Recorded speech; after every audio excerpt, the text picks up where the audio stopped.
NCERT की नई book आ गई है। अगर आप इसे चाहें तो एनसीईआरटी की ऑफिशियल वेबसाइट से जाकर डाउनलोड कर सकते हैं, या अगर आप चाहें तो अपने नजदीकी बुक स्टोर से भी जाकर इसे परचेज कर सकते हैं। मैं आकिब जावेद अपने यूट्यूब चैनल लर्निंग स्ट्रीट में आप सबका स्वागत करता हूं, वेलकम करता हूं। और चलिए हम देखते हैं कि ये नया बुक कैसे पुराने वाले बुक के कंपैरिजन में डिफरेंट है या अलग है। आखिर इस नए बुक में क्या नया जोड़ा गया है या इसमें क्या हटाया गया है, इसके बारे में हम रिव्यू करते हैं, है ना। तो ये हमारा नए वाले बुक में जो चैप्टर्स हैं उनका यहाँ पे लिस्ट दिया हुआ है, और पुराने वाले बुक में जो चैप्टर्स मौजूद थे या जो टॉपिक्स मौजूद थे उनका नाम यहाँ पे दिया हुआ है। तो स्टार्ट करते हैं कि आखिर इनमें से क्या हटाया गया है और इन नए वाले बुक में क्या ऐड किया गया है, क्या जोड़ा गया है। तो सबसे पहले हम नए बुक से शुरुआत करते हैं, और नए बुक में हम देखते हैं कि पहला चैप्टर जो है वो ये है। पहला चैप्टर हमारा दिया हुआ है exploration entering the world of secondary and science. यानी कि अगर तुम पुराने वाले बुक में देखोगे तो ऐसा किसी भी तरीके का चैप्टर नहीं दिया गया है, यानी कि यह एकदम से बिल्कुल नया चैप्टर है। इस नए चैप्टर में क्या पढ़ना है, तो इस नए चैप्टर में एक्चुअल में तुमको यह बताया गया है कि साइंस को पढ़ना कैसे है, साइंस को समझना कैसे है, साइंस में कैसे इंटरेस्ट क्रिएट किया जा सके। इन सारी चीजों के बारे में बात किया गया है, जो कि इस वाले बुक के कंपैरिजन में यह चैप्टर एकदम से नया लगता है। इसके बाद अगर दूसरे चैप्टर की बात करते हैं, cell the building block of life, तो पुराने वाले बुक में भी the fundamental unit of life के नाम से एक चैप्टर मौजूद था सेल से रिलेटेड। यानी कि पुराने वाले बुक में भी सेल था और नए वाले बुक में भी सेल का चैप्टर दिया हुआ है। डिफरेंट क्या है, डिफरेंट ये है कि नए वाले बुक में जो सेल का टॉपिक है ना उसमें काफी ज्यादा डेप्थ में दिया गया है और इसको 11th क्लास से जोड़ा गया है। अगर पहले वाले बुक की बात करें तो the fundamental unit of life cell वाले चैप्टर उतना डेप्थ में नहीं दिया गया था जितना कि इस बार दिया गया है, नए वाले बुक में दिया गया है। इसकी बात करें तो टिश्यू का चैप्टर भी दिया हुआ है। पुराने वाले में भी आप देख सकते हैं टिश्यू वाला चैप्टर था। इसमें मोशन का चैप्टर दिया हुआ है। पुराने वाले बुक में मोशन वाला चैप्टर था, इसमें भी हमारे हम देख सकते हैं कि मोशन का चैप्टर दिया हुआ है। अब यहां पे आपको कुछ डिफरेंसेस देखने को मिलेंगे। पहला डिफरेंस क्या है कि आप पुराने वाले बुक में देखें तो दो चैप्टर है, matter in our surrounding and is matter around us pure, दो चैप्टर है। यहां पे आप अगर देखिएगा तो सिर्फ एक चैप्टर दिया है और वो भी है exploring mixture and their separation.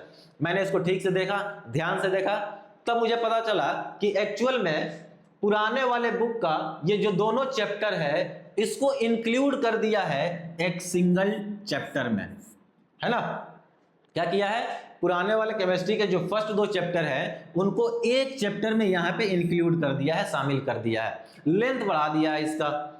इसके बाद अगर आगे बात करते हैं तो फोर्स से रिलेटेड चैप्टर नए वाले में दिया है, फोर्स से रिलेटेड चैप्टर जो है पुराने वाले में भी था। यही है कि इसमें थोड़ा सा डेप्थ को इंक्रीज कर दिया है। इसके बाद अगर आए तो एक चैप्टर दिया हुआ है work energy and simple machine. अगर आप ध्यान से देखें तो ये सिंपल मशीन वाला जो नया टॉपिक है ना, ये हमारे पुराने वर्क एंड एनर्जी वाले चैप्टर से मैच नहीं करता। यानी कि एक नया टॉपिक जो है ऐड कर दिया है सिंपल मशीन, ये पहले पुराने वाले बुक में नहीं था। और सबसे इंटरेस्टिंग अगर चेंजेस किया जाए, मेरे हिसाब से जो सबसे इंटरेस्टिंग चेंज किया गया है ये है कि केमिस्ट्री की जब बात करते हैं और केमिस्ट्री में दो चैप्टर की बात करते हैं, एटम्स एंड मॉलिक्यूल्स और दूसरा स्ट्रक्चर ऑफ द एटम, तो इसमें एक दिक्कत है शुरू से ही कि ऐसा होना चाहिए कि जो फोर्थ चैप्टर है उसको 3 नंबर पे आना चाहिए और जो थर्ड वाला चैप्टर है उसको 4th नंबर पे, यानी कि इनका सीक्वेंस गलत है। मैं अक्सर ऐसा होता है कि सबसे पहले 4th चैप्टर को पढ़ाता हूं और बाद में 3rd चैप्टर को पढ़ाता हूं। इसमें इस गलती को सुधार कर लिया गया है। और देखिए सबसे पहले यहां पे जो इसमें का 3rd वाला चैप्टर 4th वाला चैप्टर है उसको ऊपर लाया गया है और जो 3rd वाला है उसको नीचे कर दिया गया है, यानी कि ये सीक्वेंस यहां पे ठीक कर दिया गया है। और इसके अलावा ये भी किया गया है कि इस चैप्टर को थोड़ा सा और डेप्थ में ले जाया गया है इन चैप्टर्स को। इसके बाद बात करें तो साउंड का यहां भी दिया हुआ है, नए वाले में, पुराने वाले में भी देखे तो साउंड का चैप्टर दिया हुआ है। इसके बाद आपको चेंजेस देखने को मिलेगा, जैसे रिप्रोडक्शन हाउ लाइफ कंटिन्यूज। आप अगर देखेंगे कि पुराने एनसीईआरटी वाले में किसी भी तरीके का रिप्रोडक्शन से रिलेटेड चैप्टर नहीं दिया है। वैसे रिप्रोडक्शन की बात करें तो पहले क्लास 6 7 और 8 और 10 क्लास में रिप्रोडक्शन से रिलेटेड टॉपिक या चैप्टर दिया गया था, लेकिन क्लास 9 में किसी भी तरीके का रिप्रोडक्शन से रिलेटेड इंट्रोडक्शन नहीं था। इस बार ये काम किया है कि क्लास 9 में जो अभी लगभग जो क्लास 10 में पढ़ाया जाएगा, लगभग वो पूरा का पूरा टॉपिक जो है वो क्लास 9 में इंक्लूड कर दिया। एकदम से बिल्कुल नया चैप्टर है क्लास 9 के लिए। इसके बाद बात किया जाए इस नए वाले बुक में पैटर्न्स इन, यानी कि ये वाला चैप्टर डाइवर्सिटी एंड क्लासिफिकेशन। पुराने वाले बुक में, इस वाले बुक में अगर बात करें तो इसमें 12 चैप्टर दिया हुआ है, लेकिन इससे पहले वाला जो बुक था जिसमें 15 चैप्टर थे, 15 चैप्टर थे, उसमें एक चैप्टर था जिसका नाम था diversity and living organism, diversity in living organism. उसी चैप्टर को यहां पे थोड़ा सा नाम चेंज करके इंट्रोड्यूस किया है डाइवर्सिटी एंड क्लासिफिकेशन। यानी कि इस दुनिया में इतने सारे वैरायटी के ऑर्गेनिज्म पाए जाते हैं, आखिर उनका इवोल्यूशन कैसे हुआ, उनका डेवलपमेंट कैसे हुआ, इन सारी चीजों के बारे में बात कर सकते हैं। इस वाले बुक में से, पुराने वाले में से हटा दिया था, अब जो है इसमें फिर से इसको इंट्रोड्यूस कर दिया है। एक नया चैप्टर एकदम से, अर्थ एज ए सिस्टम, अर्थ कैसे काम करता है, जैसे कि एटमॉस्फेयर की बात करें, हाइड्रोस्फीयर की बात करें, लिथोस्फीयर की बात करें, नाइट्रोजन साइकिल कैसे काम करता है, वाटर साइकिल कैसे काम करता है, इन सारी चीजों से प्लांट और लिविंग ऑर्गेनिज्म कैसे रिलेटेड है, यानी कि अर्थ का सिस्टम कैसे रन कर रहा है, एक इंटरडिसिप्लिनरी सब्जेक्ट के तौर पर इसको इंट्रोड्यूस किया गया है। और यह एकदम से बिल्कुल नया टॉपिक दिया गया है कंपैरिजन टू पुराने वाले बुक के। इसके अलावा अगर बात किया जाए तो लगभग हम देख रहे हैं कि जो भी चेंजेस किया गया था उनके बारे में हम बात कर लिए। इस वाले टॉपिक को हटा दिया गया है, और सबसे इंपॉर्टेंट पुराने वाले बुक में जो ग्रेविटेशन वाला चैप्टर था उसको भी कंप्लीटली रिमूव कर दिया गया है, उसको भी कंप्लीटली हटा दिया गया है ना।